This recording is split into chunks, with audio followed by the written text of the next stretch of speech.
Good morning बच्चों। Last class में हम लोग एंगल बाय सेक्टर्स को सीखे थे। मैं उम्मीद करता हूं कि आप पीडीएफ डाउनलोड करके उसका क्वेश्चन को सॉल्व कर लिए होंगे, है ना। और अगर कोई भी विशेष डाउट है तो हम लोगों का जो व्हाट्सएप ग्रुप है उसमें आप मेरे को क्वेश्चन भेज सकते हैं। मैं आपको वहाँ पे उस चीज़ों को सोल्यूशन देकर फिर उसका वर्बल सोल्यूशन देकर मैं आपको बता दूँगा, ठीक है। आगे आज हम लोग पढ़ने जा रहे हैं image of a point with respect to a line. Simply इसमें हम लोग सबसे पहले शुरू करेंगे कि coordinate of foot of perpendicular, ठीक है। उसके बाद image of a point with respect to a given line. अब जहाँ पर मैंने ये बात बोल दिया कि image of a point with respect to a given line, तो वो लाइन का जो फॉर्मेट हो सकता है वो कुछ भी हो सकता है। General format of the line भी हो सकता है ax plus B Y plus C is equal to 0, या लाइन सिर्फ एक्स एक्सिस भी हो सकता है, या लाइन वाई एक्सिस भी हो सकता है, या जो लाइन है y is equal to x के बराबर भी हो सकता है, या line y is equal to mx के टर्म में भी हो सकता है, या line y is equal to tan theta x के टर्म में हो सकता है। मतलब सिंपली हम लोग इस बात को सीखेंगे कि how to find the image of a point with respect to line. अब लाइन का नेचर कैसा भी हो, हम उस फॉर्मूले का यूज करके, उस मेथड का यूज करके हम किसी के लिए भी निकाल सकते हैं, लेकिन उसमें हम लोग कुछ एक चीज़ों को ऑब्जर्व करके ध्यान में रखेंगे हमेशा। उससे क्या होगा कि जिस समय आप क्वेश्चन को सॉल्व करोगे ऑब्जेक्टिव पर्पस के लिए, वो एट ए टाइम आपके क्विकली मेमोरी में आएगा, क्विकली आंसर में आएगा निकल कर कि हाँ इसका इमेज हम क्या निकाल सकते हैं एट ए टाइम, ठीक है। और जहाँ पे हमको मेथड का जरूरत पड़ेगा हम वहाँ पे के लिए फॉर्मूला सीख लेंगे, फॉर्मूला को याद रखेंगे और हम क्वेश्चन को सॉल्व कर लेंगे। अब आइए आगे हम लोग सीखते हैं coordinate of foot of perpendicular.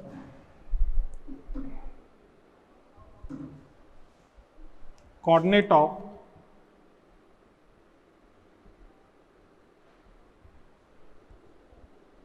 Foot of perpendicular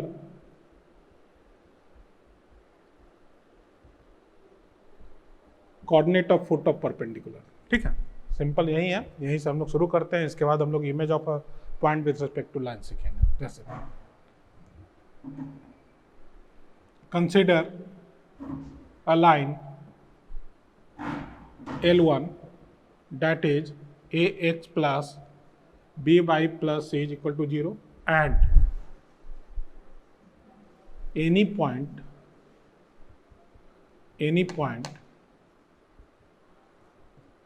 p x1 by 1 where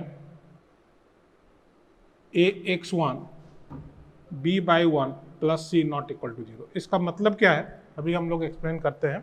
इसका मतलब ये हुआ कि ये पॉइंट इस लाइन को सेटिस्फाई नहीं करना चाहिए। वही मैंने लिखा है कि अगर मैं इस पॉइंट को इस लाइन में सेटिस्फाई कराऊंगा तो उसका मान 0 के बराबर नहीं होगा। इसका मतलब ये हुआ कि अगर हमारे पास ये लाइन है ax plus B Y plus C is equal to 0 और ये कोई भी पॉइंट है x1 कॉमा y1, ठीक है, तो हमको इससे एक परपेंडिकुलर ड्रॉ करना है। मान लीजिए कि दैट परपेंडिकुलर इज एम। अब मुझे एम का कोऑर्डिनेट चाहिए कि ये एम का कोऑर्डिनेट क्या होगा, ax plus B Y plus C is equal to 0, और यहाँ से मैंने परपेंडिकुलर ड्रॉ किया है। इस परपेंडिकुलर के लिए हम लोग बात करने जा रहे हैं, ठीक है। इस एम का कोऑर्डिनेट हमको चाहिए, तो मान लेते हैं कि इसका कोऑर्डिनेट x2 कॉमा y2 है। ये हम लोगों ने एज्यूम किया है या माना है। क्लियर होता है ये बात, ठीक है। अब हमारे पास यहाँ मेथड सीखना है कि how to find foot of coordinate, है ना, sorry coordinate of the foot of perpendicular.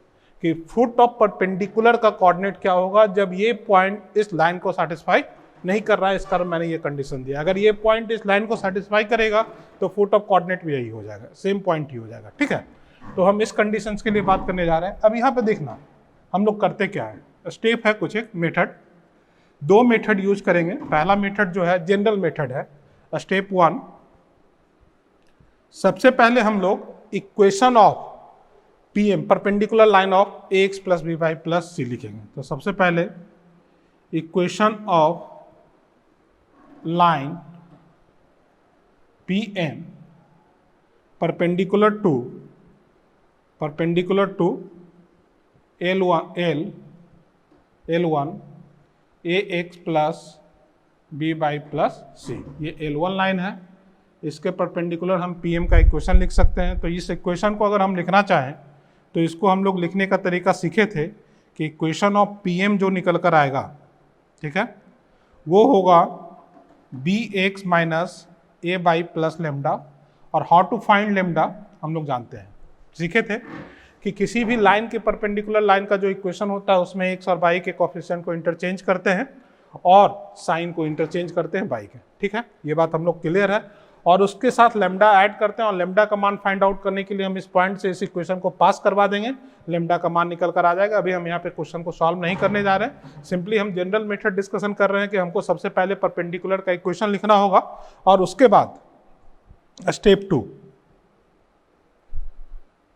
Solve equation of PM and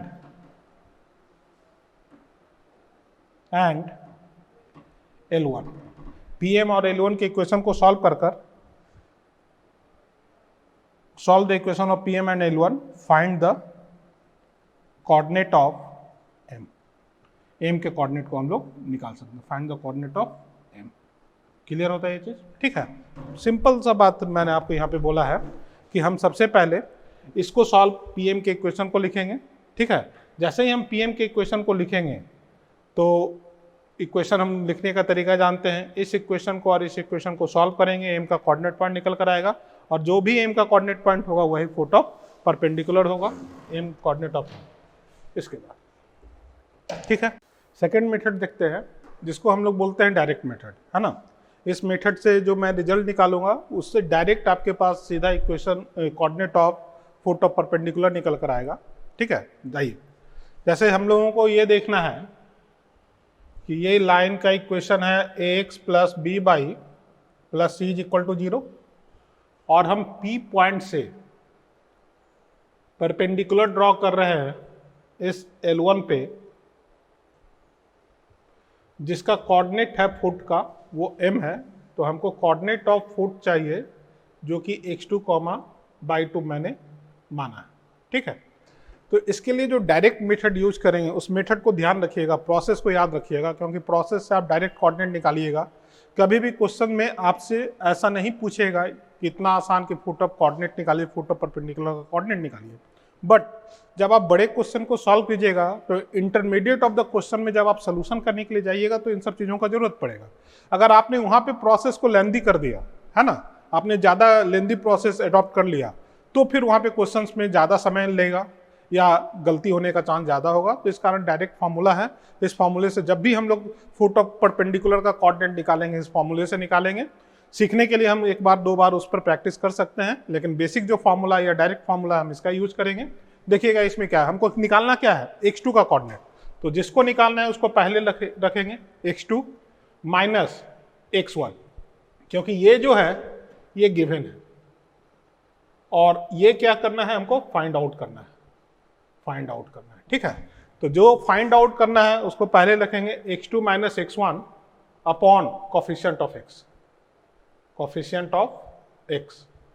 जो भी कोफिशिएंट होगा, प्लस के टर्म में होगा तो प्लस के टर्म में लेंगे और माइनस के टर्म में होगा तो माइनस के टर्म में लेंगे, is equal to Y 2 minus Y 1 upon coefficient of Y is equal to minus of, इस पॉइंट को इस लाइन में सेटिस्फाई कराएंगे, ax1 b Y 1 plus C under root of a square plus b square.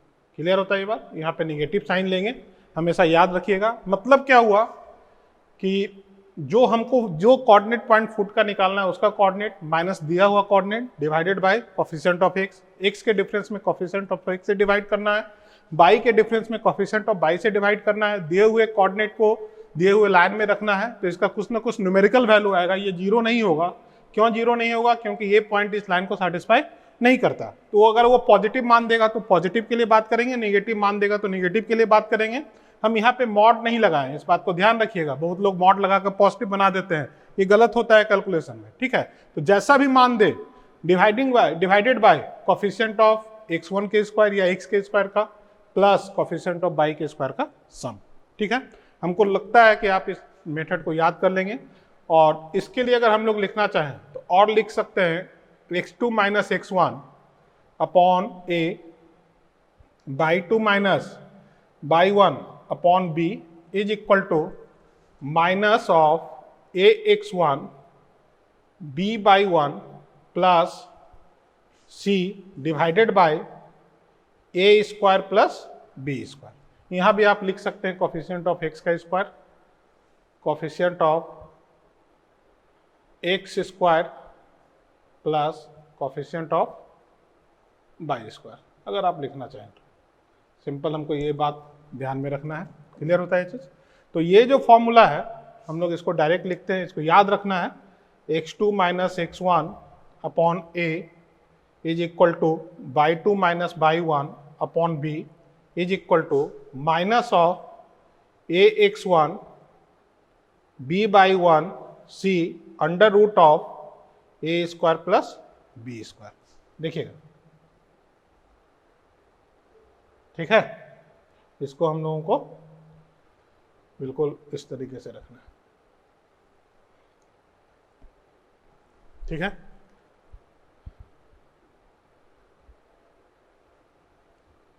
इसको याद रखिएगा, बिल्कुल important formula है। अब इस पे हम लोग एक छोटा सा क्वेश्चन करेंगे। आइए, क्वेश्चन करने से पहले आगे हम लोग इस सेक्शन को भी सीख लेते हैं और दोनों सेक्शन का कंबाइंड क्वेश्चन हम लोग करेंगे, क्योंकि दोनों लगभग एक ही सेक्शन है। हम पहले वाले पार्ट में अभी जस्ट सीखे हैं कि कोऑर्डिनेट ऑफ फोटो परपेंडिकुलर, उसके बाद हम लोग सीखने जा रहे हैं image of a point about the given line, या हम इसको बोल सकते हैं कि reflection of a point with respect to a given line, या इसको हम लोग बोल सकते हैं reflection of a point with respect to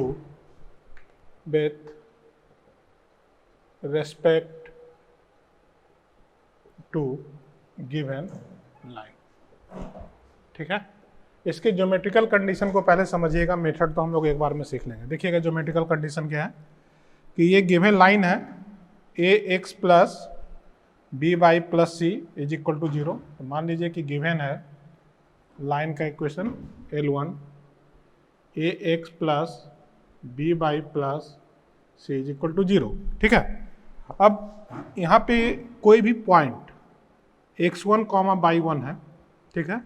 और इसका इमेज इस लाइन के अबाउट p डैश इस जगह पे बनेगा। मान लीजिए कि इसका कोऑर्डिनेट x3 कॉमा बाई 3 है, तो ये गिवन है coordinate of p x1 comma by 1, और हमको निकालना है कोऑर्डिनेट ऑफ p डैश का कोऑर्डिनेट क्या होगा x3 कॉमा बाई 3, ये क्या होगा ये फाइंड आउट करना है। इसको हमको फाइंड आउट करना है, ठीक है? फाइंड आउट एक्चुअल में p डैश जो होगा वो इमेज होगा, ठीक है? इसका जो इमेज होगा, क्योंकि हम लोग लाइन मिरर के लिए बात करते हैं, गिवन लाइन मिरर, ठीक है? ये मिरर के फॉर्म में होगा, और मिरर की जो भी प्रॉपर्टी हम लोग जानते हैं सिंपल मिरर के केस में, वो सारा का सारा यहाँ पे लागू होगा, ठीक है? कि ये जो पॉइंट है जितना ऊपर होगा इस लाइन से, इमेज उतना ही नीचे होगा इस लाइन से। कहने का मतलब ये हुआ कि ये डिस्टेंस फ्रॉम द लाइन और ये distance from the line same होगा। दूसरा बात ये है कि इस जगह पे हमको फोटो परपेंडिकुलर मिलेगा m, जिसका डिस्कशन अभी हम लोग सीखे थे कि how to find the coordinate of foot of perpendicular. क्योंकि जब भी हम इमेज निकालने की बात करेंगे तो हमको सबसे पहले फोटो परपेंडिकुलर निकालना होगा पहले मेथड में, और दूसरे मेथड में जो डायरेक्ट मेथड है उसमें हम लोग डायरेक्ट फार्मूला सीखेंगे, और हमको ध्यान हमेशा डायरेक्ट फार्मूले का रखना है। लेकिन मेथड हम लोग सीखने की बात कर रहे हैं तो यहाँ पे हम लोग दोनों मेथड को सीखेंगे। जैसे इसमें देखिए कि हमने पहला स्टेप क्या किया था, मेथड 1 हम लोग सीखने जा रहे हैं। स्टेप 1 क्या था कि first of all find the equation of Pm, equation of Pm, write down the equation of Pm, write down equation of Pm which is perpendicular to L1, जो कि L1 के परपेंडिकुलर है। मेथड है, हम जानते हैं लिखने का तरीका। तो इक्वेशन ऑफ Pm क्या होगा, अभी लिखे थे भी थे, इक्वेशन ऑफ Pm हो जाएगा bx minus A Y plus lambda is equal to 0। बार बार लिखने का पर्पस मेरा इतना ही है कि आप लोगों के अंदर भूलने की सबसे ज़्यादा क्षमता होती है ना? तो अगर आप वीडियो भी देखेंगे तो वो रिकॉल होता जा रहा है, उसको नोट कर लीजिएगा तो बेहतर है। याद रखिएगा, क्योंकि ये सारा चीज़ मैं बस इस कारण से पढ़ा रहा हूँ क्योंकि आने वाले सेक्शंस में सर्कल में, कोनिक में इसका सबसे ज़्यादा यूज होगा। मैं फिर से बोल रहा हूँ कि डायरेक्ट क्वेश्चन बहुत कम पूछता है स्ट्रेट लाइन से, वो हमेशा इसके कॉन्सेप्ट को यूज करेगा सर्कल के केस में या कोनिक के केस में। ठीक है, तो इस बात को ध्यान रखिएगा और इस लेक्चर वीडियो को अवॉइड नहीं करना है, हमको इसको सीखते हुए आगे बढ़ना है और कोनिक को ध्यान से सीखना है। ठीक है, इसमें अगर हम लोग इक्वेशन ऑफ पीएम निकाल लेंगे, और इक्वेशन ऑफ पीएम हम लोग जानते हैं लेमडा कैलकुलेट करने का तरीका, x1 पाई 1 पुट करके लेमडा कैलकुलेट करेंगे। पहला स्टेप तो सबको क्लियर है। Step 2, solve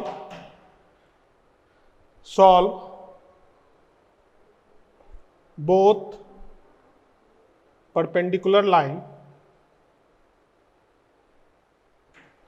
PM and L1 and find out the coordinate of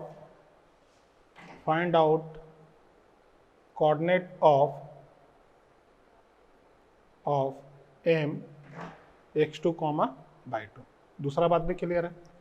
अब आइए, जैसे ही हम x2 by 2 का कोऑर्डिनेट निकालेंगे, हम लास्ट सेक्शन में भी यही बात यहाँ तक किए थे। ठीक है, अब जैसे ही हम इस कोऑर्डिनेट को निकालेंगे तो उसके बाद एक लास्ट स्टेप इसमें ऐड हो जाएगा, स्टेप थर्ड, कि M is the midpoint of P and P dash। M is the midpoint of P and P dash। क्यों मिड पॉइंट होगा?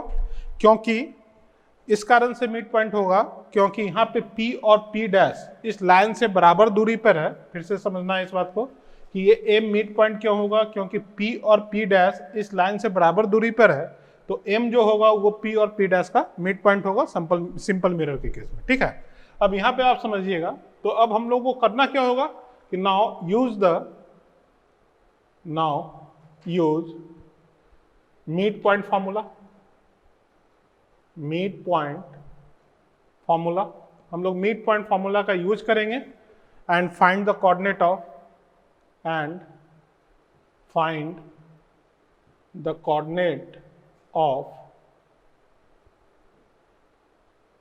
image of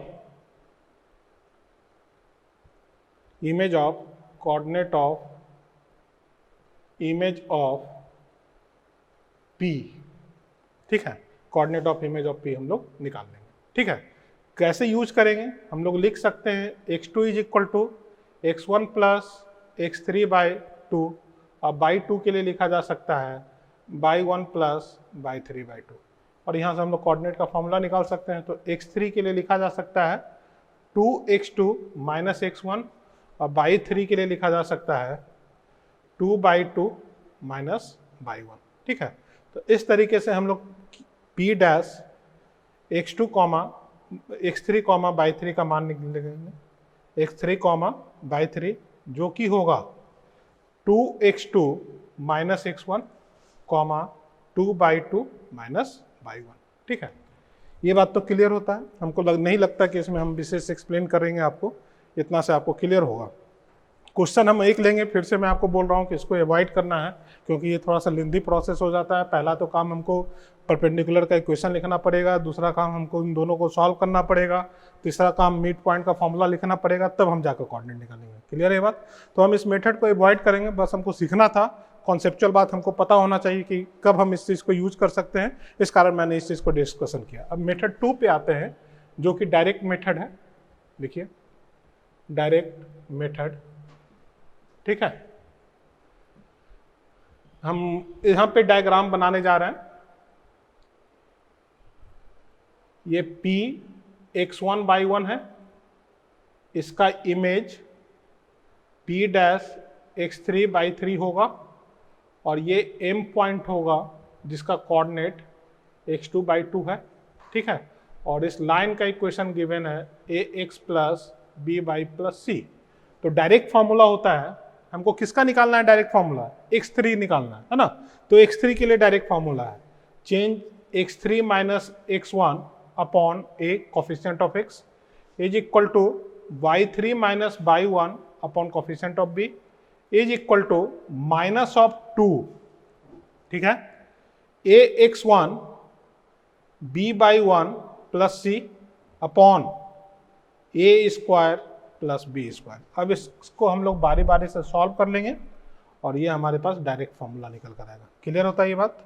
ठीक है, मतलब हम लोग क्या किए, जो हमको निकालना है उसको पहले रखेंगे हमेशा, चाहे फुट ऑफ कोऑर्डिनेट के लिए बात करें या इसके लिए बात करें। तो ये हमारे पास डायरेक्ट इमेज देगा और फुट ऑफ एम के कोऑर्डिनेट के लिए 4m के लिए क्या फॉर्मूला लिखेंगे, मैं यहाँ पे फिर से लिख दे रहा हूँ।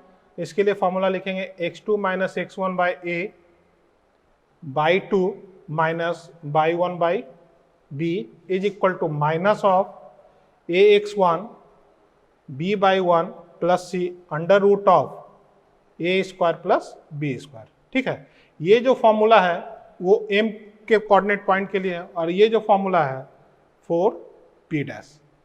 ठीक है, x3 बाई 3, ये फॉर्मूला है 4m x2 बाई 2। इसको ध्यान में, दोनों फॉर्मूला मैंने इस कारण से यहाँ पे साथ में लिखा है कि आपको थोड़ा सा डिफरेंस है दोनों फॉर्मूले में।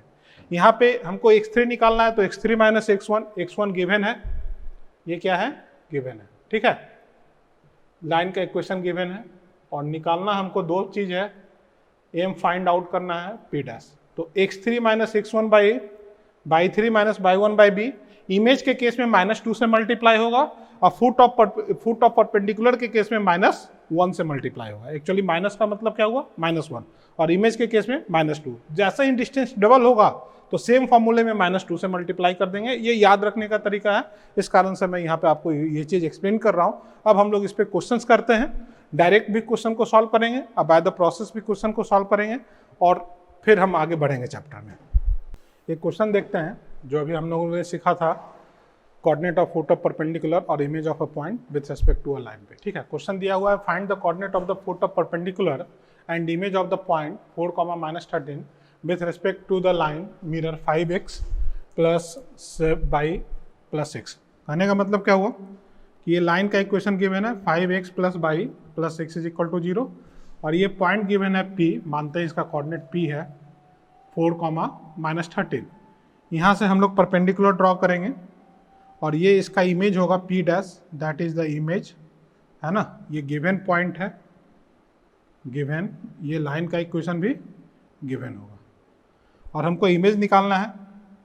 इसका कोऑर्डिनेट मान लेते हैं x3, बाई 3 और ये m पॉइंट है, इसका कोऑर्डिनेट मानते हैं x2, by 2।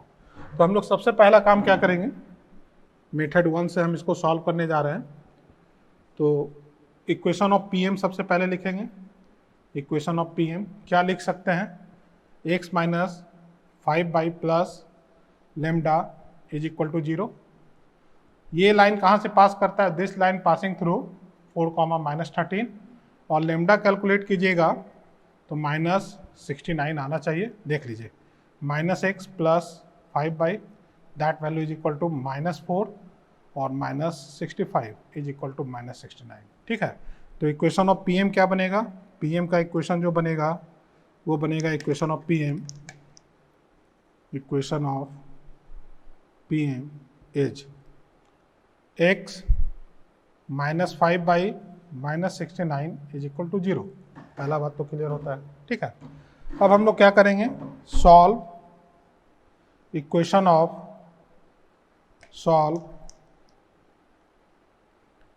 Of pm and given line, है ना।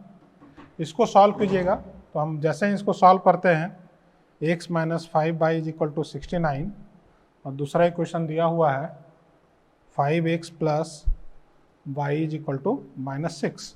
तो ये फर्स्ट इक्वेशन है, ये सेकेंड इक्वेशन है। इसमें हम लोग 5 से मल्टीप्लाई करेंगे और इसको सॉल्व करेंगे। तो जैसे ही हम 5 से मल्टीप्लाई करते हैं तो ये इक्वेशन बनेगा हमारे पास x minus 5 y is equal to 69 और दूसरा बनेगा 25x plus 5 y is equal to -30 और इस दोनों को सॉल्व कीजिएगा तो आपके पास आ जाएगा 26x इज इक्वल टू 39 और x के लिए आ जाएगा 39/26 इज इक्वल टू 3/2। ठीक है, तो जैसे ही हम x का मान 3/2 निकालेंगे, ये x का मान निकल कर आया, और y का मान अगर हमको निकालना होगा तो y x में पुट कर देंगे किसी भी एक इक्वेशन में। तो हम लिख सकते हैं, सेकेंड वाले में ही पुट करते हैं, y is equal to -x -6 -5x from 2। ठीक है, सेकेंड इक्वेशन, वहाँ सेकेंड इक्वेशन दिया हुआ है, और इसमें हम लिख सकते हैं -6 -15/2, देखना, और ये लिखा हुआ है -12 -15/2 इज इक्वल टू -27/2।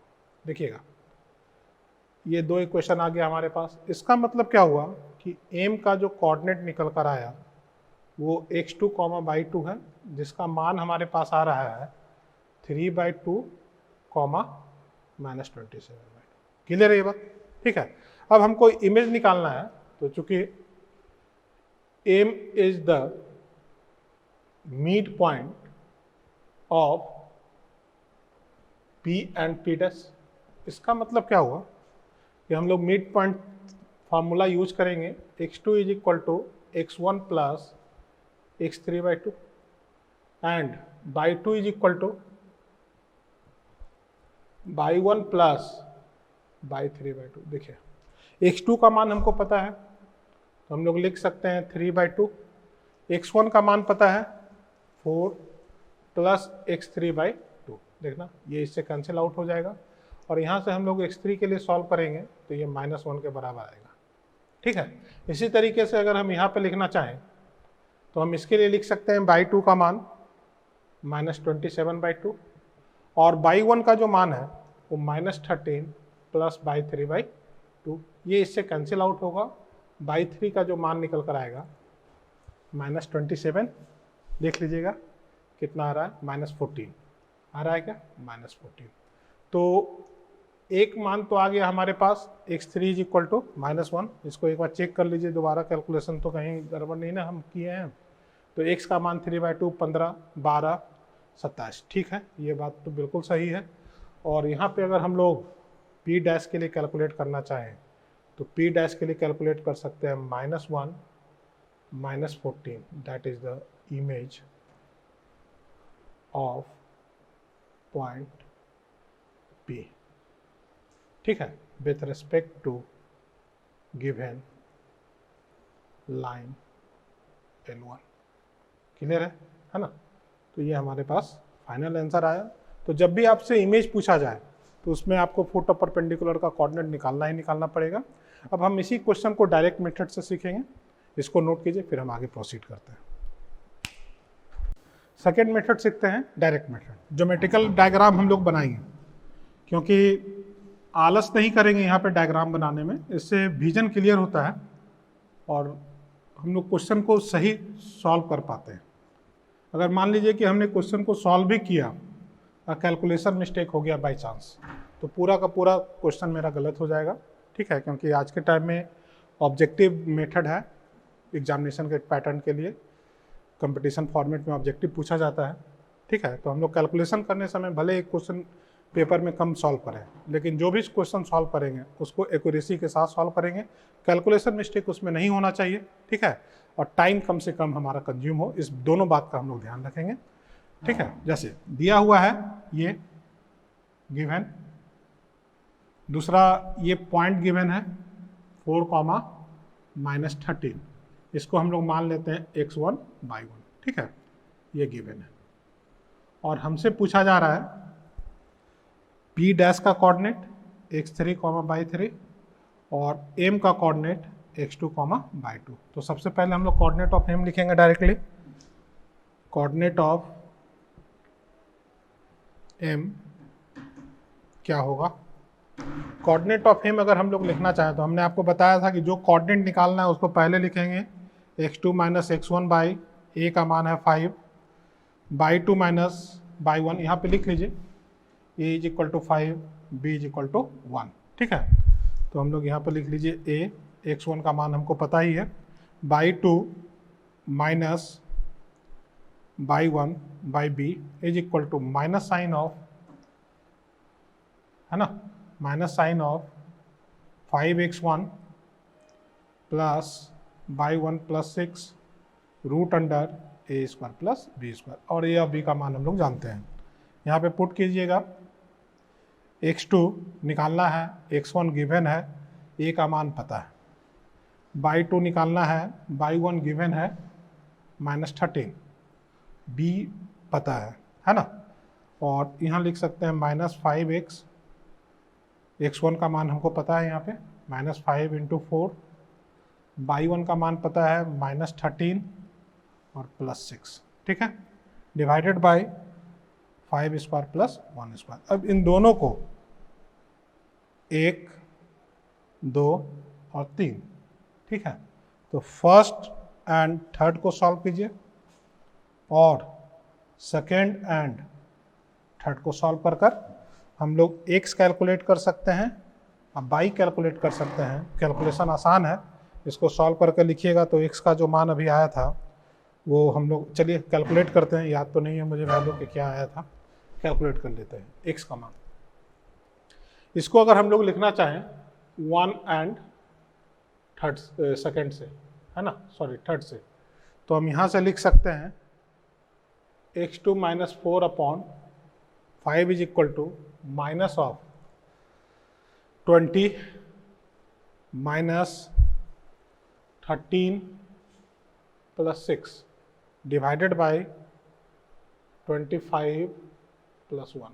एक बार और आगे बढ़ते हैं, x2 - x1 x4 by 5 is equal to, ये आ जाएगा -26, तो 26 और -30 तो 13 अपॉन 26 इज इक्वल टू -1/2, है ना। तो x2 के लिए अगर हम लोग लिखना चाहें तो लिख सकते हैं -5/2 प्लस 4 इज इक्वल टू 3/2। तो x2 का मान आ गया। वैसे ही y के लिए अगर हम लोग कैलकुलेट करना चाहें तो लिख सकते हैं /2 प्लस 13/1 इज इक्वल टू, ये मान तो निकल कर आया था 1/2, तो -1/2। इसके लिए सॉल्व कीजिएगा तो /2 का जो मान निकल कर आएगा -27/2। देखिएगा, तो m का कोऑर्डिनेट डायरेक्टली हम लोग लिख सकते हैं 3/2 -27/2। क्लियर है ये बात, है ना। तो 27/2 ये m का मान निकल कर आया। अब अगर हम p डैश के लिए फॉर्मूला जानते हैं तो कोऑर्डिनेट ऑफ p डैश निकाल सकते हैं, for coordinate of p dash x3, y3। क्या फॉर्मूला लिखेंगे, डायरेक्ट मैं लिखने जा रहा हूँ, मेरे ख्याल से आप इस बात को बिल्कुल क्लियरली समझ जाइएगा। x3 - x1 का मान 4 है और a का मान 5 है, is equal to y3 minus y1 का मान -13 है और अपॉन 1 है, और यहाँ पे लिख सकते हैं -2, ये आ रहा है 5 × 4 -13 प्लस 6/25 प्लस 1, ठीक है। इसको अगर हम लोग लिखना चाहें तो एक स्टेप और यहाँ पे बढ़ सकते हैं, ये लिखा हुआ -2 × 1/2, देखना यही आया था शायद मान हमारे पास, ठीक है ना, -2 × 1/2 आया था ना, ये 2 से 2 कैंसिल आउट हो गया। अब हम इसके लिए लिख सकते हैं x3 - 4/5 is equal to y3 plus 13/1 is equal to -1।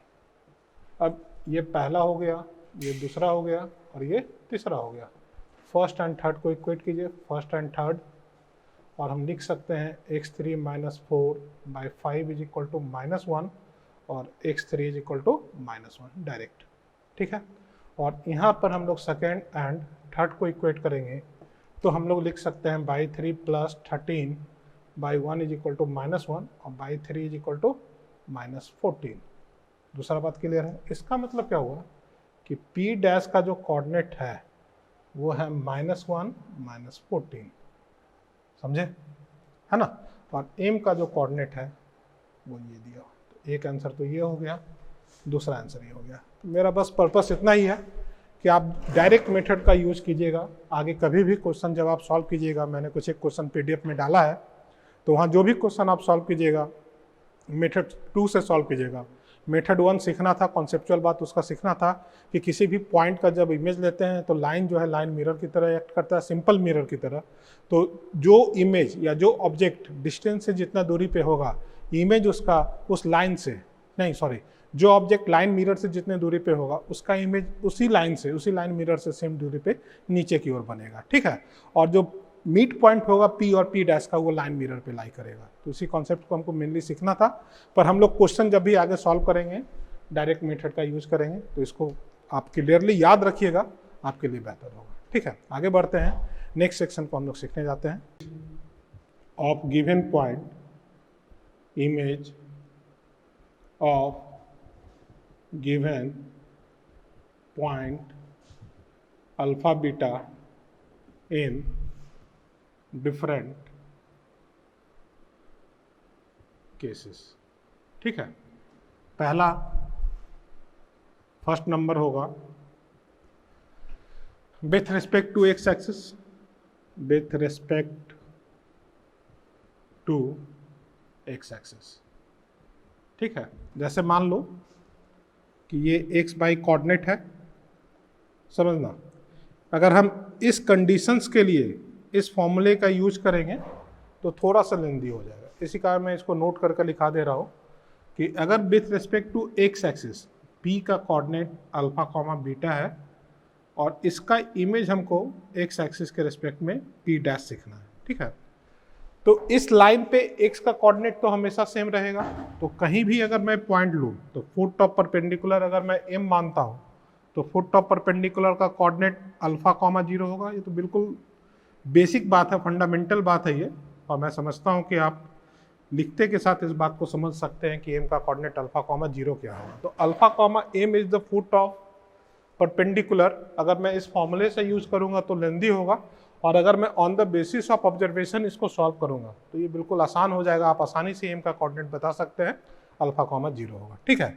इसी तरीके से अगर मैं पी डैश के कोऑर्डिनेट के लिए बात करूं तो पी डैश का जो एक्स कोऑर्डिनेट होगा वो भी सेम रहेगा अल्फा, चेंज किस में आना है, बाई में आना है।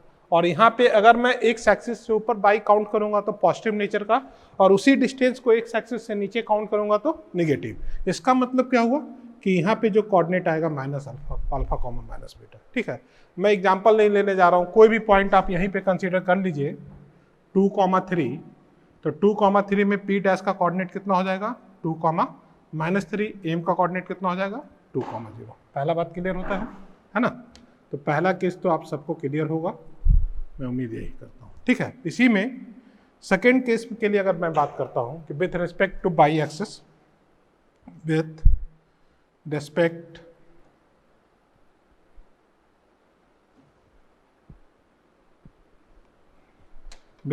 टू बाई एक्सिस, शॉर्टकट में ही लिख लेते हैं, with respect two by axis.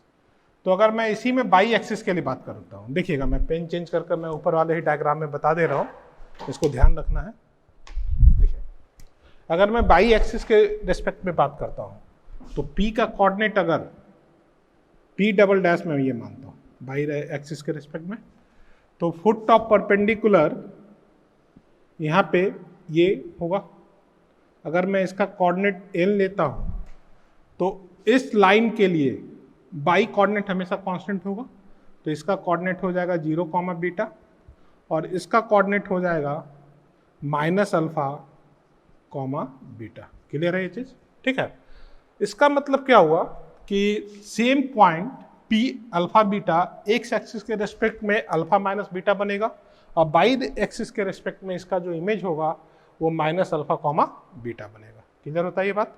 तो यहाँ पे मैं लिख सकता हूँ कि पी डबल डैश का जो कोऑर्डिनेट होगा वो माइनस अल्फा कॉमा बीटा होगा। तो with respect two by axis P double dash का जो कोऑर्डिनेट होगा वो कोऑर्डिनेट होगा माइनस अल्फा कॉमा बीटा। इसका मतलब क्या हुआ कि अगर मैं 2,3 के रिगार्डिंग एग्जाम्पल लेना चाहूँ तो ये कोऑर्डिनेट -2,3 हो जाएगा और इसके लिए अगर मैं बात करता हूँ तो ये कोऑर्डिनेट 0,3 होगा। क्लियर है ये बात। तो n का कोऑर्डिनेट जो होगा यहाँ पे n का कोऑर्डिनेट होगा 0, बीटा। ठीक है। अगर मेरे पास p जो है अल्फा कॉमा बीटा है उसके लिए अगर मैं p का कोऑर्डिनेट 2,3 लेता हूँ उस केस में p डबल डैश जो बनेगा वो बनेगा -2,3 और n का जो कोऑर्डिनेट होगा वो होगा 0,3। समझते हैं इस चीज को। ठीक है। तो एक ही फिगर में मैंने यहाँ पे बताया है, इसको कंफ्यूज नहीं करना है, बिल्कुल क्लियरली ये आपको दिख रहा है, इसको ध्यान से देखना। अब आगे बढ़ते हैं इसमें, नेक्स्ट तीसरे नंबर पे आ रहे हैं, with respect to x axis, sorry x axis हो गया, विथ रिस्पेक्ट टू ऑरिजिन। यहाँ पे ऑरिजिन है 0,0, ठीक है। तो image of point P, image with respect to x axis. तीसरा नंबर देखिए, third number, with respect to origin, origin, ठीक है, ऑरिजिन के रेस्पेक्ट में इसी पॉइंट। एक अगेन डायग्राम हम ड्रॉ करने जा रहे हैं, एक्स और वाई, ठीक है, एक्स डैश और इधर होगा वाई डैश, ठीक है। अगर मैं यहाँ पे पी अल्फा बीटा के लिए बात करता हूँ, अल्फा कॉमा बीटा, तो इसके रिगार्डिंग पी ट्रिपल डैश क्या बनेगा, ये हमको सोचना है, ठीक है। अब इसको हम लोग कैसे ध्यान में रखेंगे, तो ये पी पॉइंट वाई एक्सिस से अल्फा डिस्टेंस पे है और same P point x axis से बीटा डिस्टेंस पे है, तो ये राइट हैंड साइड और ये अप द एक्स एक्सिस, ठीक है। अगर मैं यहाँ पी डबल डैश के लिए बात करूंगा तो P double dash by axis से लेफ्ट साइड में, तो ये तो माइनस अल्फा होगा। इसका मतलब क्या हुआ कि that coordinate is equal to minus alpha.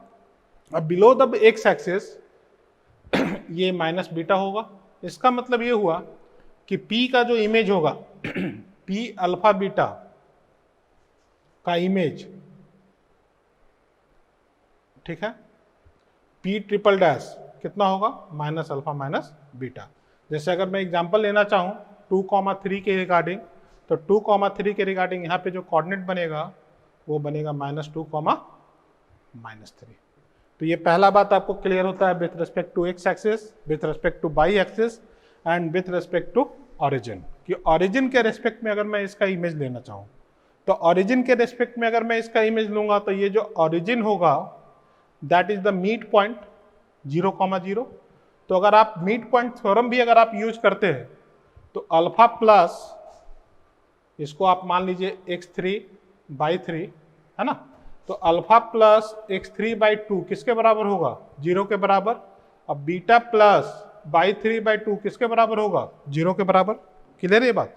जैसे ही ये 0 के बराबर होगा, इसको जब हम लोग सॉल्व करेंगे इन दोनों को, तो हमारे पास अल्फा का मान आ जाएगा, x3 का मान आ जाएगा माइनस अल्फा और y3 का मान आ जाएगा माइनस बीटा। यही कोऑर्डिनेट होगा P ट्रिपल डैश का x3/3 इज इक्वल टू, है ना, माइनस अल्फा माइनस बीटा। ये एक्सप्लेन करने का तरीका होता है, पर मैं नहीं समझता हूँ कि इसको मुझे एक्सप्लेन भी करने की ज़रूरत है। ये सारी बात आपको पहले से पता भी है, ठीक है। आगे बढ़ते हैं, image of a point P alpha beta with respect to the line x is equal to. Geometrical condition को समझिएगा, हम लोग डायरेक्टली इमेज लिखने का कोशिश करेंगे, ठीक है, x y x dash y dash, okay. x is equal to a, ये वाला लाइन है, x is equal to a, 0 इसका कोऑर्डिनेट होगा, ठीक है। अगर मान लीजिए कि ये कोई भी P पॉइंट है अल्फा कॉमा बीटा और हमको इसका इमेज चाहिए, तो इसका इमेज कहीं भी बन सकता है, इधर भी बन सकता है, इस लाइन से इधर भी बन सकता है, डिपेंड करता है कि ये P पॉइंट इससे कितना दूरी पे है, ठीक है। तो हमको उससे मतलब नहीं है। मान लीजिए कि P डैश इसका इमेज है, तो P डैश का जो कोऑर्डिनेट होगा और ये इसका फुट ऑफ परपेंडिकुलर होगा, ये, ठीक है। तो फुट ऑफ परपेंडिकुलर का तो कोऑर्डिनेट बिल्कुल फिक्स होगा, क्योंकि ये लाइन A का है, ये फिक्स है। इस लाइन पे कोई भी पॉइंट लेंगे तो उसका x कोऑर्डिनेट A होगा, और इस लाइन पे कोई भी पॉइंट लेंगे तो उसका बाई कोऑर्डिनेट बीटा होगा। तो फुट ऑफ परपेंडिकुलर का कोऑर्डिनेट तो हम लोग देख कर लिख सकते हैं। उसके बाद अगर हम P डैश के कोऑर्डिनेट के लिए बात करते हैं x3,3, और तो x3,3 के लिए अगर हम लोग लिखना चाहें तो alpha plus x3 by 2 is equal to a and beta plus y 3 by 2 is equal to beta. और यहाँ से अगर हम लोग लिखते हैं, देखना, तो हम यहाँ से लिख सकते हैं x3 is equal to 2a minus alpha और Y 3 is equal to 2 beta minus beta is equal to beta. ठीक है, इसका मतलब क्या हुआ कि p डैश का जो कोऑर्डिनेट बनेगा वो कोऑर्डिनेट बनेगा 2a minus alpha comma beta. Clear है? इसी में हम लोग नेक्स्ट सिचुएशन पे ऑब्जर्वेशन करते हैं। अगला कि अगर image of a point with respect to the line, image of point p alpha beta, ठीक है, with respect to line, with respect to line y is equal to b, तो इस केस में हम लोग कैसे बात करते हैं? देखिएगा, y is equal to b के रिस्पेक्ट में पूछा जा रहा है, तो y is equal to b का पॉइंट ये हुआ, y is equal to b, इसका कोऑर्डिनेट आ जाएगा 0, b, है ना। अगर हम ये पॉइंट लिए p अल्फा कॉमा बीटा, तो p डैश इधर बनेगा, p dash image x3 by 3, यही पॉइंट आया ना। ठीक है, अब इसमें समझना है कि यदि मैं इसके लिए बात करता हूं, इसके फुट के लिए m का कोऑर्डिनेट, तो ये वाला जो लाइन है अल्फा वाला वो तो फिक्स होगा क्योंकि x कोऑर्डिनेट फिक्स होगा, और इस लाइन पे b हमेशा फिक्स होगा या नहीं। इसका मतलब क्या हुआ कि अगर मैं p डैश के लिए कैलकुलेट करना चाहूं तो मैं लिख सकता हूं x3 plus alpha by 2 is equal to alpha और Y 3 plus beta by 2 is equal to B. और यहाँ से अगर हम लोग बोलना चाहें तो x3 is equal to alpha और Y 3 is equal to 2b minus beta. ठीक है, इसका मतलब क्या हुआ कि p डैश का जो कोऑर्डिनेट होगा x3 बाई 3 वो किसके बराबर होगा? वो होगा alpha 2b minus beta. Generally लोग इस चीज़ को याद रखते हैं, लेकिन मेरा आपसे बिल्कुल सजेशन है कि आप इसको याद नहीं रखिएगा। अगर आपको कुछ क्वेश्चन सॉल्विंग के दौरान याद हो जाता है तो कोई बड़ी बात नहीं है, उसके लिए भी मैं मना नहीं करूँगा, लेकिन स्पेशली आप इसको बैठिएगा नहीं याद करने के लिए। अगर कभी भी ये आपके सामने आए तो ये बिल्कुल सिंपल सा प्रोसेस है, सारा कोऑर्डिनेट आपको ओरली पता चल जाएगा अगर आपने थोड़ा बहुत भी प्रैक्टिस किया है। ठीक है, तो वहाँ से हम इसको सॉल्व कर लेंगे। याद रखने की जरूरत नहीं है कि एक्स एक्सिस के अबाउट हमारे पास 2a माइनस अल्फा होगा और बाई एक्सिस के about alpha 2b minus beta होगा। ठीक है, ये मेरा पर्सनल सजेशन है कि अगर आपसे याद हो जाता है तो अच्छी बात है, क्वेश्चन सॉल्विंग के दौरान बातें समझ में आ जाएगी तो खुद ब खुद याद हो जाएगा। और अगर याद नहीं होता है तो कोशिश कीजिएगा कि आप इसको याद ना रखें, क्योंकि जब भी आप याद कीजिएगा तो उसमें 2 पॉइंट होगा, आइदर आप कंफ्यूज होइएगा अगर वो प्रॉपरली याद नहीं है, क्योंकि याद करने के लिए हमारे सिलेबस में इतना सारा चीज़ है कि छोटा मोटा बात पे हम लोग कंफ्यूज हो जाते हैं। तो बेहतर है कि आप मेथड को सीखिए और मेथड को अप्लाई कीजिएगा जब भी आप क्वेश्चन को सॉल्व कीजिएगा। भले एग्जाम में एक क्वेश्चन आपसे कम सॉल्व हो, लेकिन जो भी आप क्वेश्चन सॉल्व करें उसको एक्यूरेसी के साथ सॉल्व करें, उसमें एक्यूरेसी 100% होनी चाहिए, उसमें गलती की संभावना नहीं होनी चाहिए। अगर आपसे गलती होता है इसका मतलब आपने जानते हुए चीज़ों को गलत किया है, 4 नंबर तो उसका लेकर जाओगे और जो आपने सही किया उसका 1 नंबर लेकर जाओगे, क्योंकि नेगेटिव मार्किंग का सारा एग्जाम होता है। जितने भी हम कम्पिटेटिव एग्जाम के लिए बात करते हैं वो सबका सब नेगेटिव मार्किंग का एग्जाम है ना। तो मेरा पर्सनल सजेशन है याद करने की कोशिश मत कीजिएगा, मेथड को सीखिएगा, मेथड को अप्लाई कीजिएगा क्वेश्चन सॉल्विंग के दौरान। आगे बढ़ते हैं। Image of a point,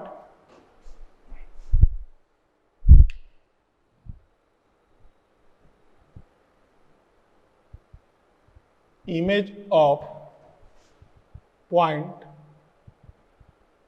p alpha beta with respect to line, with respect to line, ठीक है, y is equal to x. मतलब अगर मैं y is equal to x के लिए बात करूं, समझना इस बात को, ये x ये y है, ये x है, x डैश y डैश, ठीक है। y is equal to x के रिगार्डिंग ये वाला लाइन होगा, y is equal to x, ठीक है। अगर मैं इस लाइन को लिखना चाहूँ तो ये क्या लिखा हुआ, x minus y is equal to 0 है लिखा हुआ।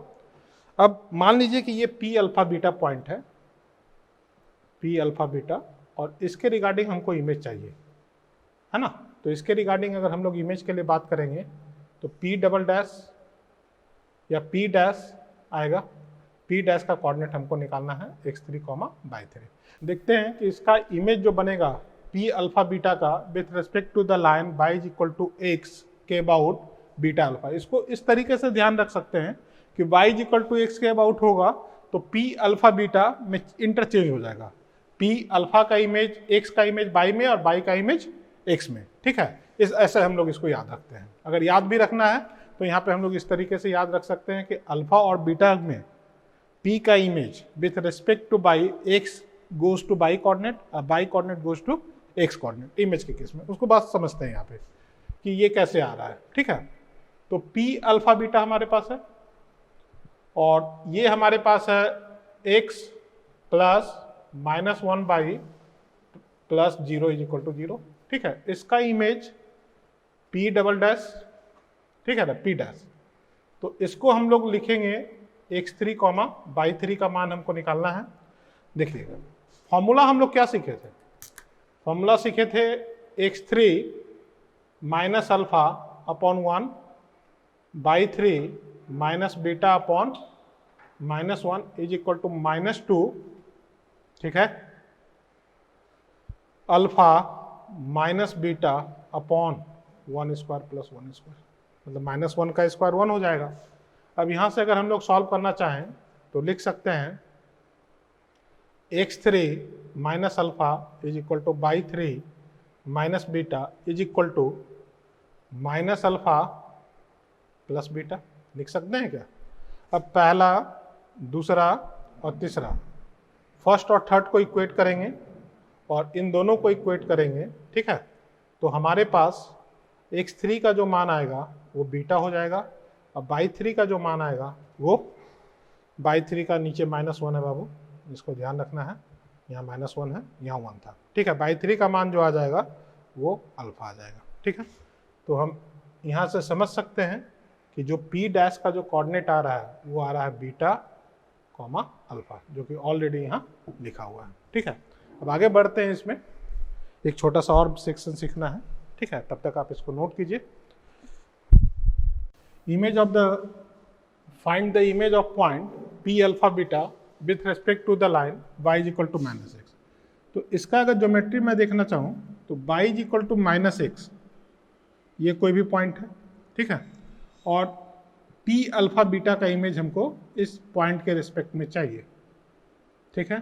तो p अल्फा बीटा मान लो कि कहीं भी हो सकता है, किसी भी कोऑर्डिनेट का पॉइंट हो सकता है, और इसका इमेज इस लाइन के रिस्पेक्ट में चाहिए। क्या बनेगा मुझे नहीं पता है, जो बनेगा हम लोग उसके लिए रिजल्ट लिखेंगे, ठीक है। देखा जाएगा क्या बनता है, कहाँ पे इमेज बनता है, आई डोंट नो। जिस हिसाब से इमेज बनेगा उस हिसाब से हम लोग बात करेंगे, ठीक है।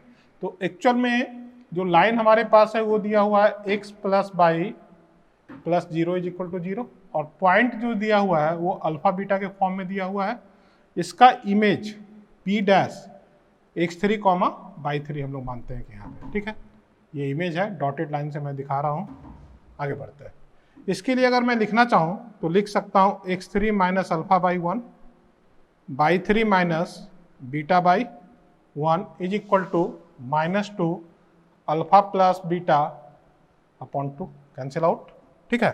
अब अगर मैं इसके लिए सॉल्व करना चाहूँ तो x3 minus alpha by 3 minus beta is equal to minus alpha minus beta. तो अगर मैं x3 के लिए बात करता हूँ तो ये बात आ जाएगा माइनस बीटा, अब बाई 3 के लिए बात करूँगा तो ये आ जाएगा माइनस अल्फा। तो p डैश का जो कोऑर्डिनेट बनेगा वो बनेगा x3, बाई 3, और ये कोऑर्डिनेट जो आएगा वो आएगा माइनस बीटा माइनस अल्फा। मतलब हमको ये सीखना है कि p का कोऑर्डिनेट इसके रिगार्डिंग क्या होगा, p dash minus beta minus alpha. अभी मैंने इसके लिए बताया था कि y is equal to x के अबाउट, ये जो कोऑर्डिनेट बन रहा था y is equal to x के अबाउट, है ना, ये पॉइंट कितना बन रहा था, p डैश बीटा अल्फा। मतलब alpha change into beta change, y coordinate change into x coordinate और x coordinate change into y coordinate. यही देखिए, x चेंज इनटू y और y change into x, clear हुआ? इसमें भी वही हो रहा है कि x change into by, but हम लोग साइन को भी चेंज कर रहे हैं, और y change into x coordinate but sign is also change. अगर यहाँ पे प्लस होगा तो माइनस आएगा, प्लस होगा तो माइनस आएगा, माइनस होगा तो प्लस आएगा। ठीक है, इस बात को ध्यान रखना। मेथड भी हम लोग जानते हैं, याद रखने का भी तरीका है कि Y is equal to x के about alpha beta change into beta alpha, और Y is equal to minus X के about alpha beta change into minus beta minus alpha. ठीक है, इसी तरीके से इसके लिए अगर हम लोग बात करें तो इसको भी आप लोग डायरेक्टली निकाल सकते हैं कि ये जो लाइन है tan theta x minus y is equal to 0 का लाइन है, यहाँ पे पॉइंट दिया हुआ है p अल्फा कॉमा बीटा, और इसका coordinate p dash x3 comma by 3। थोड़ा सा कैलकुलेशन हो सकता है इसमें करना पड़े आपको, लेकिन रिजल्ट निकालने के लिए जो मेथड मैंने सीखा है वो सबसे आसान तरीका है। हम लोग यहाँ पे डायरेक्टली यूज करते हैं। इसका सोल्यूशन करने जा रहे हैं। देखिएगा क्या लिख सकते हैं, x3 minus alpha upon tan theta, क्या ये लिखा जा सकता है? साथ में लिखा जा सकता है बाई 3 माइनस बीटा अपॉन -1, और लिख सकते हैं -2 tan theta alpha minus beta upon tan square theta plus 1। क्या ये लिखा जा सकता है? क्योंकि कोफिशिएंट ऑफ एक्स का स्क्वायर और कोफिशिएंट ऑफ बाई के स्क्वायर का सम। अब इसको अगर हम लोग सॉल्व करते हैं तो x3 minus alpha upon tan theta, ठीक है, और ये लिखा हुआ है बाई 3 माइनस बीटा अपॉन -1, और इसको अगर हम लोग लिखना चाहें तो लिख सकते हैं sine square cos square upon cos square. तो -2 cos square theta into tan theta into alpha minus beta. क्या ये लिखा जा सकता है? देखना, अब यहाँ से अगर आप लोग सॉल्व कीजिएगा, सॉल्यूशन करना आसान होगा। x3 minus alpha upon tan theta के लिए हम लोग लिख सकते हैं इसके साथ -2 कॉस स्क्वायर थीटा, देखा, into tan theta alpha minus beta, ये इंटू दिखा हुआ है। ठीक है, अब इसको अगर मल्टीप्लाई किया जाए तो यहाँ से हम लोग लिखना चाहें तो लिख सकते हैं x3 minus alpha is equal to -2 cos square theta tan square theta into alpha minus plus हो जाएगा 2 बीटा कॉस स्क्वायर थीटा। देखना, क्या ये लिखा जा सकता है? अब इसके लिए अगर सॉल्व करेंगे तो ये बनेगा x3 is equal to sine by cos alpha -2 sine square theta alpha plus 2 beta cos square theta. देखना, अब आइए हम लोग इसको कन्वर्ट करने जा रहे हैं। तो अगर हम इसके लिए लिखना चाहते हैं तो अल्फा अगर हम लोग कॉमन निकालते हैं, देखना इधर, अल्फा अगर हम लोग कॉमन निकालते हैं, एक बार चेक करना पड़ेगा इसके कैलकुलेशन को। अल्फा अगर हम लोग कॉमन निकालें तो ये बनना हुआ है alpha 1 minus 2 sine square theta.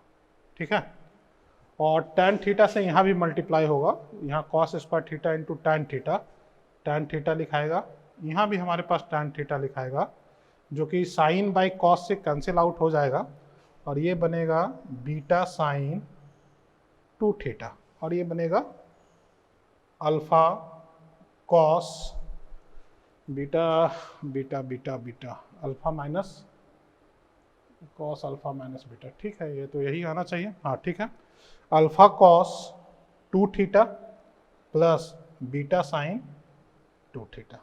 इसका मतलब क्या हुआ कि अगर हम लोग इन दोनों को सॉल्व करते हैं तो x3 का जो मान निकल कर आ रहा है वो निकल कर आ रहा है x3 is equal to, coordinate नहीं है, वैल्यू x3 का alpha cos 2 theta plus beta sine 2 theta. ठीक है, अब इसी तरीके से ये पहला था, दूसरा, तीसरा। ठीक है, दूसरा और तीसरा को सॉल्व करेंगे, सेकेंड एंड थर्ड नंबर को। ठीक है, ये सॉल्व किया था फर्स्ट एंड थर्ड को। ठीक है, अब इसको सॉल्व कीजिएगा तो ये लिखाएगा Y minus beta upon -1 is equal to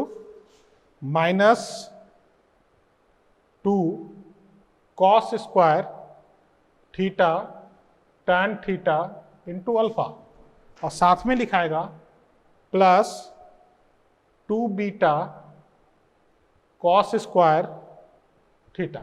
देखना, अब मैं माइनस से मल्टीप्लाई करूंगा तो ये हो जाएगा by minus beta 2 cos sine by cos cancel out -2 cos theta into sine theta into alpha, और ये लिखाएगा हमारे पास 2 बीटा, ठीक है, कॉस स्क्वायर थीटा। चेक कर लेना एक बार, माइनस से मल्टीप्लाई होगा तो ये प्लस हो जाएगा और ये वाला माइनस हो जाएगा, ठीक है। अब आगे बढ़ते हैं। बाई इज इक्वल टू, इसको हम लोग लिख सकते हैं अल्फा साइन 2 थीटा, और इसको लिखा जा सकता है -2 बीटा 2 कॉस स्क्वायर थीटा -1, ठीक है। चेक कीजिएगा, तो बाई 3 का जो मान आएगा, y 3 is equal to alpha sine 2 theta minus beta cos 2 theta. इसका मतलब क्या हुआ कि P डैश का जो कोऑर्डिनेट बनेगा, P डैश x3/3 है, यहाँ पे जो कोऑर्डिनेट बनेगा वो बनेगा alpha cos 2 theta beta sine 2 theta comma alpha sine 2 theta minus beta sine 2 theta, ठीक है। ये इसका कोऑर्डिनेट होगा, ये इसका आंसर होगा। तो अब इन सब चीज़ों को हम याद नहीं रख सकते हैं, मैं फिर से आपको सजेस्ट करूंगा, याद नहीं रखिएगा, डायरेक्ट फार्मूला का यूज़ करने का तरीका सीखिएगा। आज का मेरा पर्पस इतना ही था कि how to use the direct formula of the image of the point with respect to the given line या गिवन पॉइंट। किसी के लिए भी अगर हम लोग इमेज निकालने की बात करें तो डायरेक्ट फार्मूला कैसे यूज़ करेंगे, इसमें 2-3 सेक्शन इंपॉर्टेंट है। सबसे पहले तो मैंने आपको जो फार्मूला सिखाया है डायरेक्ट मेथड इमेज निकालने का, वो याद रखना है, और मिड पॉइंट का फार्मूला याद रखना है, उससे आपका सारा काम हो जाएगा, सारे क्वेश्चन सॉल्व हो जाएंगे। नेक्स्ट लेक्चर में हम लोग इससे रिलेटेड 1-2 क्वेश्चन करेंगे, लेकिन उससे पहले आज का वीडियो के साथ आप वीडियो देखिएगा, इस पूरे सेक्शन को अच्छे से सीखिएगा, ठीक है। क्योंकि ये सेक्शन जब आगे आता है तो हम लोग ऑब्जर्व नहीं कर पाते हैं कि क्या इसका इमेज होगा या कैसे हम लोग इसका इमेज निकालेंगे। कुछ एक चीज़ों को आपको डायरेक्टली सीखना है, जो कि मैंने नोट करके लिखाया है, वो चीज़ आपको सीधा ऑब्जर्वेशन में आ जाएगा।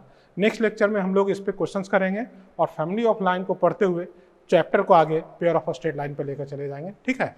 तब तक जो भी चीज़ है आप उसको पढ़िए, PDF डाउनलोड करके क्वेश्चन को सॉल्व कीजिए और मेरे साथ कंटिन्यू रहिए। Thank you.